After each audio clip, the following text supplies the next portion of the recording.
are gathered here to fill you with fear and give you a treat for your ears, as we invade your mind with our scary rhymes and some tales that can be gory, as you bear witness and sit here and listen to our poetic horror stories.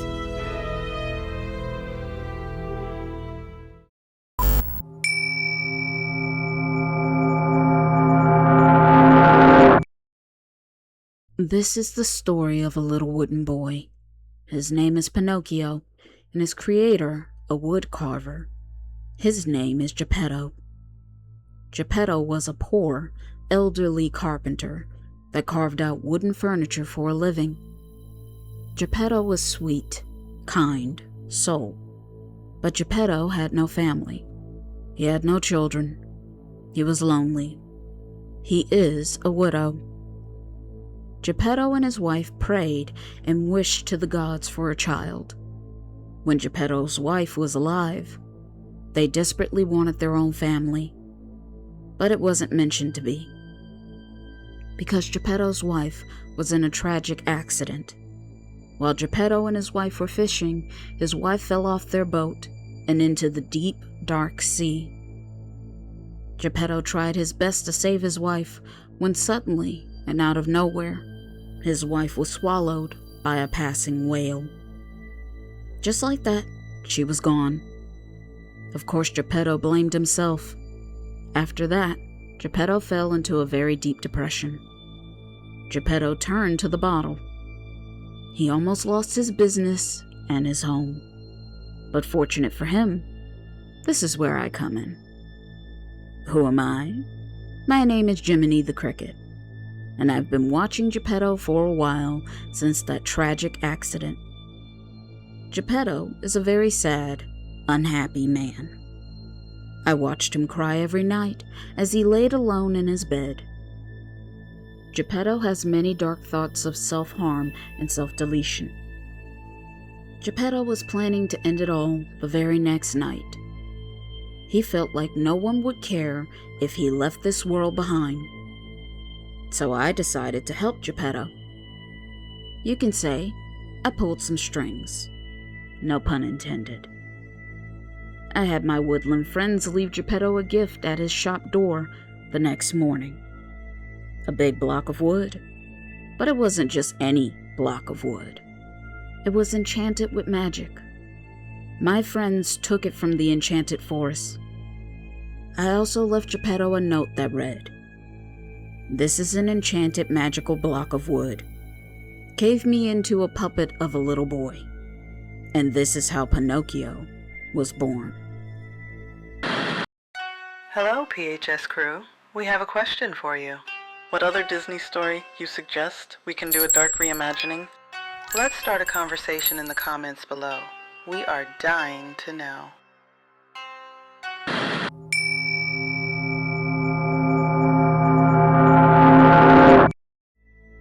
When Geppetto saw the block of wood and the note I wrote, I could tell by his face he was confused. He looked skeptical. But he took the wood to his carpenter table and he went to work and carved out Pinocchio, the little wooden boy. Geppetto was happy with his new creation, his wooden puppet Pinocchio. Geppetto now felt like he had a companion, something to talk to, he thought. Now I won't be so lonely. Now I have you, Pinocchio. Because you are my family. My wooden little boy. Now, this appeases Geppetto's loneliness for a while. But Geppetto still wished Pinocchio was real and not just a puppet on strings. That is until, one day, Geppetto heard Pinocchio call out for him. Pinocchio said, "Papa Geppetto, I wish to be a real boy, not just a wooden toy. Please make me into a flesh and blood boy. I would be ever so grateful." Geppetto couldn't believe that Pinocchio could speak, because Pinocchio was made of wood. Geppetto thought to himself he had to be dreaming or hallucinating. Then he remembered my note said the wooden block was enchanted with magic. Geppetto thought, Could this be true?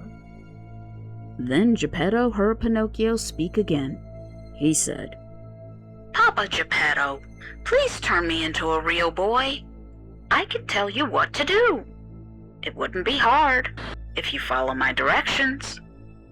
Geppetto knew that it was impossible. He stood there for a while contemplating. Then suddenly, Pinocchio slowly turned his head, just like in the movie The Exorcist. Then Pinocchio said, Papa Geppetto, don't be afraid of me. Please help me become a real boy. I can see out of your storefront window. Kids my age outside play. You should be able to grab one of them while no one is looking. They are street kids. No one will miss them once they are gone. Geppetto just stood there shaking, with his mouth wide open. When he finally snapped out of his shock, then Geppetto said, Once I have them, then what? Then bring them to me. I will choose what body part I want you to add to me. After that, take them to the basement and strangle them to death, and cut off what I have requested. Geppetto looked like he was in a state of shock. His face went pale white, drained of all of its color. He looked as if he was about to faint. Then he took a big breath in and said, No, I can't harm a child to make you a real boy. There has to be some other way. No, Pinocchio, I can't do that. Papa Geppetto, I thought you loved me, and I thought you wanted to make me happy. I do, but I can't kill for you. No, I refuse. So you're willing to sacrifice me? You want me to stay stuck in this wooden body? To never receive my dream? Please, Papa Geppetto. You created me. Please make me a real boy. Suddenly, Geppetto saw tears running from Pinocchio's eyes. Seeing this broke Geppetto's heart, even though he knew Pinocchio was manipulating him. But Geppetto gave in and agreed to Pinocchio's demands. The first victim was a boy named Philip. He was 8 years old. Geppetto grabbed him when he was walking home from the corner store. Philip lived with his grandmother, who was bedridden, because she fell and broke both of her hips. She was in bad shape, and Philip was the only person she had to take care of her. She was devastated when he didn't return back home that day. Geppetto did what Pinocchio asked and brought the little boy to him. Papa Geppetto, I want this little boy's legs. I saw him yesterday while he was playing. He can run really fast. This is the body part I want from him. Philip begged and pleaded with Geppetto to let him go, and for a moment he thought Geppetto was going to set him free, because Geppetto was crying and praying to God for forgiveness. But Geppetto took Philip to the basement, where he strangled him. Then he proceeded to cut off his legs. Geppetto brought the little boy's legs to Pinocchio. Yes, Papa Geppetto. I can wait to try them on. So, Geppetto cut off Pinocchio's wooden legs and replaced them with Philip's legs. Papa Geppetto, the legs fit me like a glove. Now I'm on my way to becoming a real boy. Geppetto smiled and agreed with Pinocchio. But deep inside of Geppetto, he knew this was wrong. But he didn't stop, because he would do anything for Pinocchio. And the next night, another little boy went missing.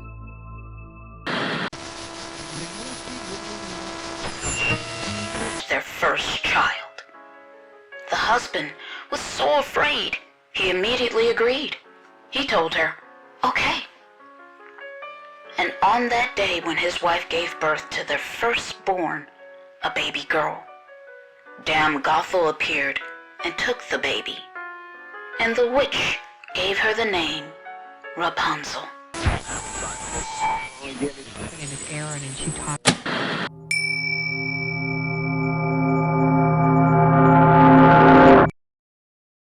The next little boy was named Theodore. He was 7 years old. Geppetto kidnapped him from a park. From Theodore, Pinocchio wanted his arms. Pinocchio saw him from the window playing catch, and every time, Theodore never dropped the ball. Pinocchio thought Theodore had strong hands and arms, and again, Geppetto took Theodore to his basement, where he strangled Theodore and then cut off Theodore's arms. After that, he proceeded to attach Theodore's arms to Pinocchio. Geppetto was disgusted with himself, but just couldn't stop until Pinocchio was a flesh and blood boy. So, he kept going. The next night, Geppetto was bold, because the next little boy was kidnapped from his home. Geppetto came in through his window and took him from his bed. Samuel was his name, and he was 6 years old. Pinocchio wanted his green eyes. Samuel visited Geppetto's shop with his parents. That's how Pinocchio spotted him. Geppetto took Samuel to the basement and repeated his ritual. Now, Pinocchio has green eyes. Pinocchio felt like his transformation was almost complete. He just needed a few more tweaks. The next little boy was named Adam, and he was 9 years old. For him, Geppetto didn't have to look far. Actually, he didn't have to look at all. Adam was a troubled little boy. He was a troublemaker, a thief that broke into Geppetto's store. Geppetto caught Adam rummaging around in his shop. Geppetto took Adam to Pinocchio, and Pinocchio wanted Adam's heart. So Geppetto gave Pinocchio what he wanted, and dismembered Adam and tore out his heart. Now, the last child on Geppetto's list wasn't a boy at all. It was a little girl. Her name was Francine. She was the youngest. She was only 4 years old. If you were wondering why Geppetto had veered away from his regular MO, because Pinocchio wanted Francine's porcelain white skin. Pinocchio felt this would make his transformation complete. But there was one problem. Francine wasn't like the boys. She wasn't poor, because she was the mayor's youngest daughter. Geppetto knew she would be hard for him to take, without him being caught. And he was right, because she was his downfall. But Pinocchio didn't care. He really wanted Francine's skin. Of course, Geppetto didn't want to disappoint him. So, Geppetto came up with a plan. He would carve out a wooden chair, because it was Francine's birthday weekend. Everyone in town was invited. He would take the chair to her birthday party. Then, he would blend in with the partygoers and hide in Francine's closet in her room. And when she would go to bed, that is when he would attack. Then Pinocchio would be a real boy, and Geppetto and Pinocchio would quickly leave town.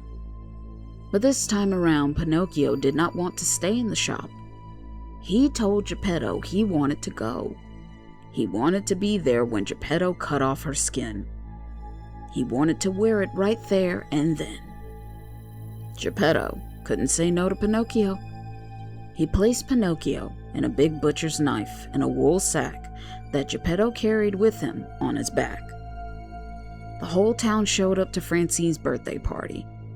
All the town people brought her gifts.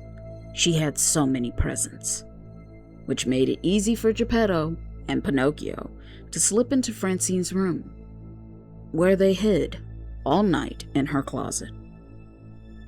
It was after midnight when the mayor carried Francine and laid her down in her bed.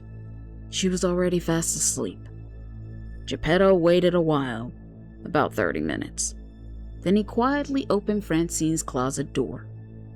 As he placed Pinocchio in a chair next to Francine's bed, as if this was a show. Suddenly Geppetto took out his big butcher knife. Then Geppetto looked back at Pinocchio, who was excited at the sight. Then Pinocchio said, Do it, Papa Geppetto. Cut into her flesh. Then Geppetto raised the knife up high, and as he started to bring the knife down, suddenly Geppetto heard, Freeze, Geppetto! Drop the knife right now! And this is when Geppetto realized he was set up, because in Francine's bed was a doll. It wasn't Francine at all. Then the mayor stepped into his daughter's room. He said, Geppetto, we caught you red-handed. You have no way out of this situation. The police are right now in your carpenter shop, and we know all about the missing little boys in your basement. Someone sent me an anonymous note telling me about your misdeeds. Philip, Theodore, Samuel, and Adam. And if we didn't stop you, you would have added my little girl Francine. You should be ashamed. Geppetto, you are a very sick man. Why did you do this? Geppetto just shook his head as he just stood there. Then the mayor noticed Pinocchio sitting in the chair. He looked at Pinocchio with disgust. Then the mayor threw up. He said, What in the hell is this monstrosity? Oh my God! This is what you did with the little boy's body parts? You placed them onto this disgusting doll? This upset Geppetto that the mayor called Pinocchio a doll. He yelled at the mayor. He isn't a doll. He's a real boy. Show them Pinocchio once and for all. Pinocchio! But Pinocchio did not move or say a thing. He just sat there covered in blood with an empty, blank stare. Pinocchio, tell them. Please, show them you are real. Please, Pinocchio. Why are you doing this to me? This is your chance to show the world you're real. But Pinocchio said nothing. Geppetto dropped the knife and fell weeping to his knees onto the floor, because he now realized Pinocchio isn't a real boy. He is just a puppet. Pinocchio, please don't leave me alone. Geppetto, you really have lost your mind since you lost your wife. This puppet isn't real. He never was. You made this all up in your sick and twisted mind.